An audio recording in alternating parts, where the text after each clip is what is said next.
very good morning and welcome to Sports Recap on Hills TV. Sports Recap is where we give you the sporting stories up to date across the globe and every sporting activities in the world. My name is Memo Cynthia, so and of course I'm not alone in the studio. Good morning, Memo. Good to be back here again talking sports. All right. Okay, apologies, Daniel Abassi. All right, quickly starting with the local scene where we see the conclusion of the draws for the CAF competition. Nigerian clubs has been handed tough fixtures as they hope to make it to the group stage of the Continental Championship. At the draw in that it conducted yesterday in Cairo, the 2023 CAF Champions League draw had NPFL champions Rivers United pitted against Liberia's Watanga FC over 2 legs in the first round of the stage. An even more difficult challenge waits when they win. They will definitely face the Wydad, the Athletic Club of Morocco, Wydad, for a place in group stage. The second representative, Plateau, will also clash with Gabon's Madji in the first round, and of course, Kwara United will face Niger's AS Douanes in the second round of qualifying of the CAF bridge. Would you say this is a tough one? Yes, to an extent. But judging from what we had last season, it wasn't supposed to be all the representative for the country, both for the CAF Champions League, the CAF Confederation Cup. All of them went out of the Premier League. None of them even got to the group stages and all of that. But my own major challenge about this is the fact that Kwara United is part of this, and then there is a Federation Cup that is in the quarterfinals, and then most of the clubs have actually pulled out. So the question is, what is going on with our football? Okay, nice question. But we see 3 of Nigerian Professional Football League in front in the CAF this thing. That's a very good step, right? True. Okay. But the question is, what is Kwara United doing there? The Federation Cup is supposed to bring the last representative to join Remo Stars in the Confederations Cup. But the Federation Cup is still in the quarterfinal stages. Yeah. So why are we using Kwara United? It tells you that we do not start on time. We do not manage our league very well. We do not manage everything that surrounds us very, very well, which is very, very bad for us as a nation. So are we throwing dice to pick the people that will go?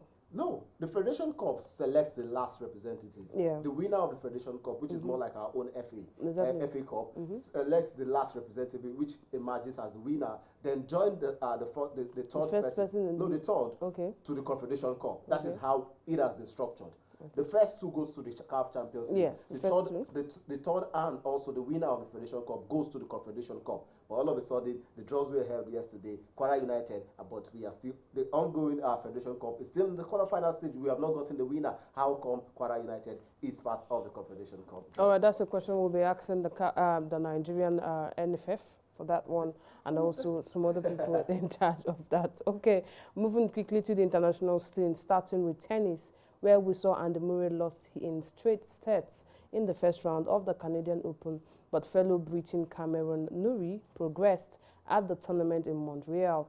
3-time champion Murray was beaten 6-1, 6-3 by American Taylor Fritz, and of course British number 1 Norrie, who lost in the final of the Los Cabos Open to Danny Medvedev on Sunday, beat American Brandon Nakashima 6-4, 6-4. Truly, you said the goals. Probably the goals can be counted as. Well, tennis is not a goal thing. That was why I was smiling, but you still call it a point here. The truth is, I will just straight to this one. Yeah. He should go and retire. He should rest. We saw one lady retire yesterday. Yeah. So of course, talking about the person that retired, we're talking about Serena Williams, and we saw that one happen yesterday. She announced her retirement. United States tennis champion Serena Williams announced on Tuesday that the countdown has begun to her retirement from the sport. Williams, a 23-time Grand Slam winner, added that a time has come in her life for her to move in a different direction. The 40-year-old said that on her social media page, and she wants to focus on being a mom and check on her spiritual growth. Is that a very good thing? Most fans are... It's a long overdue. It's long overdue. All right. Long overdue for her. Yes. She has been trying so hard to get that 24th Grand Slam. It's not coming. It's not coming. Margaret Court has I think being on the same level with Margaret Court, who has 23 at Grand Slam, is a good fit for her. I think it will be long, it will be very, very long for somebody to get to that point, 23, in the women's tennis, singles and all of that. But at the end of the day, it's time she just say goodbye. Now that she is still in that fitness and in that stage of being one of the greatest of all time, probably, like I said, after the US Open, we'll say goodbye to a legend of the sport. All right, US Open, she's still there. Do you think she can be able to win that one and make it 24? I pray she does. I hope she does. Everyone wants to see her do it. It's been long. The record has been held by Margaret Court. Let's see someone break it, and I hope Serena does. All right, straight to the round leather game, starting with the international scene again, where Rangers rolled into the Champions League playoffs after they overcame Union Saint-Gilloise and a 2-goal first league defeat in a rousing showing. They will now face PS Eindhoven in the playoffs as they bid to return to the group stage for the first time since 2010. It's a good one. I'm really, really not, will I say I'm surprised because Aribo has gone. The manager who brought back the Rangers, vibe and all of that has gone to Aston Villa. But it's good they are back, and that's just where I want to leave it. It's good they are back, and let's see what they can be able to offer, even without the likes of Aribo, as well as even a Calvin Bassey, and then the man who made it all happen for them in the current season, talking about Steven Gerrard. Well, still talking sports, where former Arsenal and Manchester United star Alexis Sanchez has agreed a deal to join Marseille on a free transfer. Yes, the 23-year-old winger is set to join the French outfit after mutually agreeing to terminate his contract at Serie A side in Inter Milan.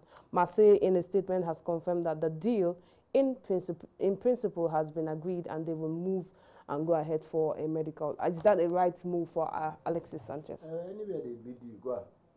Anywhere they did it, just go. I think he has moved a lot. He has moved. This is, I think, for me at this point, just go back to your boyhood club where it all started from. And that is like what I'm saying is like you have to just go back. Go back to the base. We see the likes of Carlos Tevez. We saw the likes of Dani Alves. We saw even the likes of Ibrahimovic. Rather, a whole lot of them. Shevchenko going back. When you get to this peak of your career, there is what else is there to achieve?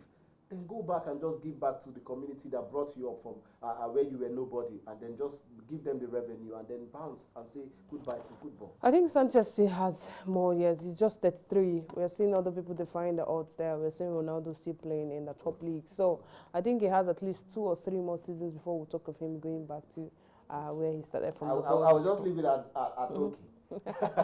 All right, referees are under orders to not blow for as many free kicks this season. Yes, referees are under orders this season to let game flow as freely as possible, and that cannot happen when they keep blowing for free kicks, infringement all the time.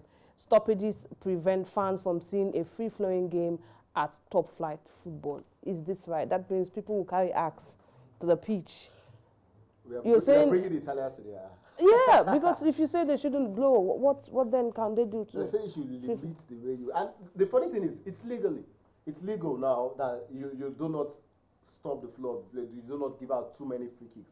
Mike Dean is coming out to say it's not really going to happen because you now get to see people injuries even more prone now in the English Premier League. We get to see that, and I feel so sorry for those who do not have a replacement, enough sufficient bench, quality that has enough pace to be able to take up when the starters are not being able. I mean, there are free kicks that referees, when it happens, referees leave it until the game stops, maybe from throwing or something, and then you now go back to give the card. We are going to see a lot of that in those kind of games. But there are free kicks that will have to stop the game. Talking about someone matching someone's ankle, and that might cause a very gruesome injury. Exactly. I don't think, I know where this is coming from. There are free kicks you see that if you had left it, the other player would definitely continue the attack, and then when they blow it. I think that's the one they're saying. Not to forget, today is Super Cup with Real Madrid. Real Madrid will be facing the winner of Europa League. They won the Champions League. They'll be facing the Europa League winner. Talking about Eintracht Frankfurt. We'll see that match today. What do you think about that match? For me, it's going to be amazing. But everyone will just want to let it go in the way of Real Madrid and say they definitely are in good shape. Of course, and would you go with Eintracht Frankfurt? What he did with Barcelona.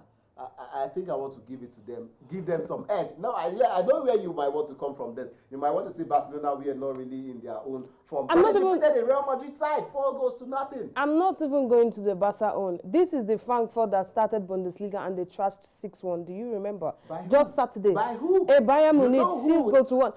Are you going to compare Bayern Munich with Real Madrid? See, at the moment, you are not going to, the league is, see, now, let's put it in all totality. The league is different from a cup. Are you aware of that?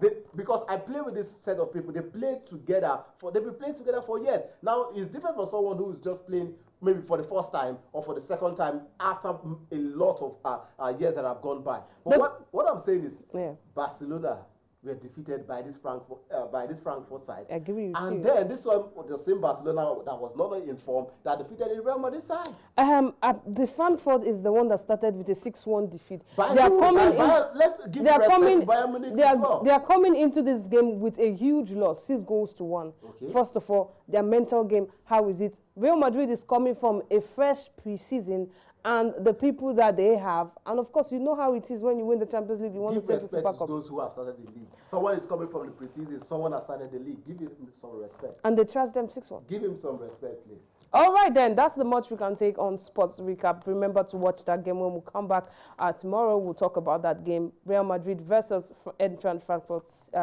That will be the Super Cup tonight. My name is Memo Cynthia Asoya. Don't forget to follow us on Instagram, Facebook, and Twitter, Hughes TV. And I am Daniel Obasi. Thank you for watching.